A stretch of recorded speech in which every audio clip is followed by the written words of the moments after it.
आज आपल्याला चर्चा करायची आहे। महादेव मुंडेंचे मारेकरी पोलिसांच्या अकार्यक्षमतेमुळे मोकाट आहेत का? सवाल आहे। सवाल हा सुद्धा आहे, 21 महिन्यानंतरही आरोपी का सापडत नाहीये? त्यांना कोणी लपवलंय की पोलिसांना ते शोधायचेच नाहीये? की त्यांची एवढी मस्ती आहे की ते सापडू शकत नाहीत? पोलिसांवर दबाव की तपासातला ढिसाळपणा? काय नेमकं कारण आहे? का महादेव मुंडेला न्याय मिळू शकत नाहीये? कुख्यात गुंड गोट्या गीते अजून मोकाट कसा काय? बंदूक दाखवतोय या महाराष्ट्राच्या समोर, पोलिसांच्या तोंडात फेकतोय तो व्हिडिओ। पोलीस काय करतायत? महादेव मुंडेंच्या मारेकऱ्यांना कुणाचा अभय आहे का? म्हणून ते मोकाट आहेत का? आणि सगळ्यात महत्त्वाचा सवाल आपल्याला या सगळ्या संदर्भात उपस्थित करायचा आहे, तो म्हणजे न्याय कधी मिळणार आहे? या चर्चेत सहभागी होण्यासाठी मान्यवर पाहुणे आपल्या सोबत आहेत। या चर्चेत सहभागी होण्यासाठी आता आपल्या सोबत महादेव मुंडेंच्या पत्नी ज्ञानेश्वरी मुंडे आहेत। आपल्या सोबत वाल्मिक कराडचा जुना सहकारी विजय सिंह बांगर सुद्धा आपल्या सोबत आहेत। सामाजिक कार्यकर्त्या अंजलीताई दमानी आहेत। भाजपचे माध्यम प्रमुख नवनाथ बन आहेत। राष्ट्रवादी शरदचंद्र पवार पक्षाचे नेते के वडमारे सुद्धा या चर्चेत सहभागी झालेले आहेत। मी सगळ्यांचं स्वागत करतो। पण चर्चेची सुरुवात मला ज्ञानेश्वरी मुंडे यांच्यापासून करायची आहे। ताई, काय सांगाल, का झाली होती हत्या तुमच्या पतीची? का तुमचं कुंकू पुसलं त्या गुंडांनी? काय तुम्ही वाकडं केलं होतं? काय दुश्मनी होती? एकदा सांगा। नमस्कार सगळ्यांना माझं पहिलं। नमस्कार। तर म्हणजे 21 ऑक्टोबरला शनिवार दिवस होता त्या दिवशी। आणि असंच ते म्हणायचे की आपल्याला सहसा तर आता म्हणजे जसं त्यांनी विस्तार दिला होता ते प्लॉटिंग घेण्याबाबत, तर म्हणायचे आपल्याला परळी सोडावं लागती। मी विचारायचं हमेशा, तुम्ही असं का बोलताय? परळी का सोडायची म्हणताय? तर म्हणायचे इथं नाही, इथं आता आपले धंदे चलत नाहीत, इथं नको म्हणायचे राहायचं। मग मी त्यांना सतत प्रयत्न केला की तुम्ही असं का बोलताय, इथं का राहायचं नको म्हणताय? तर त्यांनी मला काही प्रश्नाचं उत्तरच दिलं नाही। पण ते प्लॉटिंग घेताना मी हमेशा म्हणायचं की कोणी काही बोलतंय का, कुणी काही म्हणतंय का? कारण इतक्या जवळ ते 12 गुंठे प्लॉटिंग आहे आपल्या घराच्या शेजारीच। मग कुणी घेऊ देतंय का, कुणी काही म्हणतंय का, असं वाकडं कुणी बोलतंय का? तर म्हणायचे नाही, काहीच नाही, फक्त आपला इथं धंदा चलत नाही ना, आपल्याला इथं आता राहायचं नाही, एवढंच बोलायचे।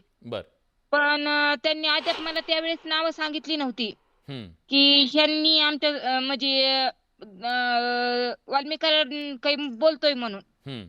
त्यावेळेस मला त्यांनी सांगितलं नव्हतं। पण ज्यावेळेस मर्डर झाला आणि माझा भाऊ म्हणजे ह्या तपासात होता, त्यानं खूप प्रयत्न केले। त्यानं म्हणजे इतके प्रयत्न केले की त्यानं सगळा त्याचा संसार सोडून या केसच्या मागे लागला। म्हणजे त्याला एकच होतं की ह्या आरोपी अटक करायचे। पण या पोलिसांनी डायरेक्ट बंगल्यावरून फोन आला आणि तपास थांबविला म्हणून मला नंतर सांगण्यात आलं। मग आता त्या परळीत दहशत होती वाल्मिक कराडची। मग त्याच्या पुढं पोलिसांवर दबाव त्याचाच आला। डायरेक्ट ते म्हणले बंगल्यावरून फोन आला आणि तपास थांबविला। कोण होते म्हणजे पोलीस अधिकारी तेव्हा? कोण होते पोलीस अधिकारी? अनिल चोरमुले सर होते, पीआय नाचन होते आणि अजून ग्रामीण भागातले पीआय होते। त्यांची बैठक होती। त्या बैठकीच्या वेळेस मला कावत सरांनी सांगितलं होतं विजिट द्यायला जा म्हणून।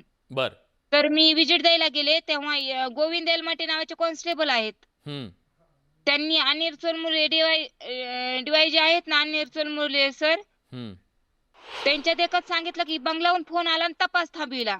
मग मी म्हणलं बंगल्यावरून फोन आला आणि तपास थांबविला, तर बंगल्यावरून आता तुमची वर्दी काढा म्हणलं तरी तुम्ही काढताल का? मग त्यांनी माझ्या प्रश्नाचे उत्तर दिले नाही। मग मी तिथून आले। नंतर सारखं मी एसपी ऑफिसला जात राहिले। 4 वेळेस एसपी ऑफिसला मी भेट दिली। तर एसपी ऑफिसला त्या दिवशी पण म्हणजे मी म्हणजे मला असं मनाला वाटेल तसं झालं, कारण एलसीबी कडे तपास देतो म्हणले होते सर।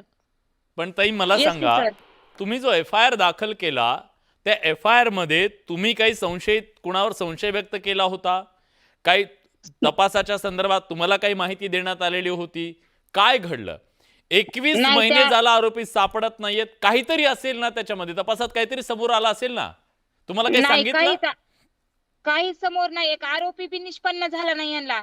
आमच्या फिर्यादीमध्ये त्यावेळेस म्हणजे माझे पती जे आहेत ना, ते राजकारणी नव्हते की कोणत्या गुंडाशाहीचे नव्हते किंवा असं खाणार पिणार ह्या मधले नव्हते. हा फक्त आपले लेकर, आपला संसार ना आपल्या लेकरांची जिम्मेदारी एवढीच होती. एक सामान्य आदमी होते, माणूस होते. हो आणि फक्त म्हणजे असं छोट्या मोठ्या प्लॉटचा व्यवहार करायचे. तेवढाच व्यवहार होता त्यांचा. बाकी मग पिग्मी एजंट एक होते बँकेमध्ये. मग आता थोडंफार तर कोणी करून आपल्या उदरनिर्वाहासाठी तर करू शकतो ना. हो मग डायरेक्ट इतका मर्डर करायची काय गरज होती? त्यांना जर ती प्लॉटिंग घ्यायची होती तर त्यांनी सांगायचं ना की तुम्ही बाजूला व्हा, आम्हाला ती घ्यायची आहे. हा आणि आता ठीक आहे. माझे म्हणजे वडील जमिनीच्या वादातून हे सगळं झालं असं तुम्हाला संशय आहे. तुम्ही आता राज्याच्या मुख्यमंत्र्यांकडे दाद मागायला निघालेला आहात असं मला कळलं. आतापर्यंत तुम्ही अनेक अधिकाऱ्यांना भेटलात. काय झालं? काय तुमच्या हाती पडलं का? तुम्हाला आत्महत्येसारखं टोकाचं पाऊल उचलण्याची सुद्धा वेळ आली. कुणामुळे आली ही वेळ? मला वेळ ही पोलीस प्रशासनामुळे आली. हा जर त्यांनी तपास चांगला केला असता आणि आरोपींना जर अटक केली असती तर मला ते टोकाचं पाऊल उचलायची गरज लागली नसती. मी 4 वेळेस एसपी सर नवीन आलेत काहीतरी दबंगशाही म्हणून जेव्हा उल्लेख झाला संतोष भैया देशमुखच्या ह्याच्यात, तर मला वाटलं हे तरी एसपी काहीतरी करतील. पण हे पण एसपी माझा जॉब पण नाही आणि काहीच नाही या केस मध्ये. माझा लेखी जॉब पण ह्यांनी घेतलेला नाही अजून 21 महिने झालं तरी. काहीच नाही. आम्ही फिर्याद अज्ञात व्यक्ती दिलती, पण ज्या वेळेस मी या केस मध्ये खोलवर गेले त्यावेळेस मला आरोपी सगळे म्हणजे कोण तपास थांबिला आणि कोण केलं हे सगळं माहिती झालं. पण एसपी सरांना म्हणलं मी, सर आम्ही नाव सांगताय तर तुम्ही का काहीच करत नाहीत? तर ते म्हणले काहीच नाही, आमच्याकडे ठोस पुरावा नाही. बाळाभाऊ बांगरने जे जबाब दिला त्यावेळेस तर मी एवढी संतप्त झालते की ती ऐकून ती घटना, त्यावेळेसच माझा विचार होता की आपण कशाला जीवन ठेवायचं या. आणि नंतर पुढे एक गोष्ट सांगतो तुम्हाला मी, तुम्ही लढताय, लढत राहा. तुम्ही असं कुठलंही टोकाचं पाऊल उचलू नका. हा महाराष्ट्र तुमच्या सोबत आहे. ह्या न्यायाच्या लढाईमध्ये हा महाराष्ट्र तुमच्या सोबत आहे. काही लोक नसतील तुमच्या सोबत, पण हा महाराष्ट्र अजून सुद्धा या महाराष्ट्रानं सोडलेलं नाहीये. माणुसकी संपलेली नाहीये या महाराष्ट्रातली. आजही माणुसकी आहे इथं आणि हा महाराष्ट्र तुमच्या सोबत असेल. सोबत आहे. आता मी अखेरच्या श्वासापर्यंत लढणार. लढा. लढलं पाहिजे ताई. तुम्ही तुमच्या जिद्दीला सलाम. लढा तुम्ही. आम्ही आहोत सगळे सोबत. आता लढणारच मी. अखेरच्या श्वासापर्यंत मी माझ्या नवऱ्याला न्याय मिळवून देणार. ठीक आहे. सलाम तुम्हाला.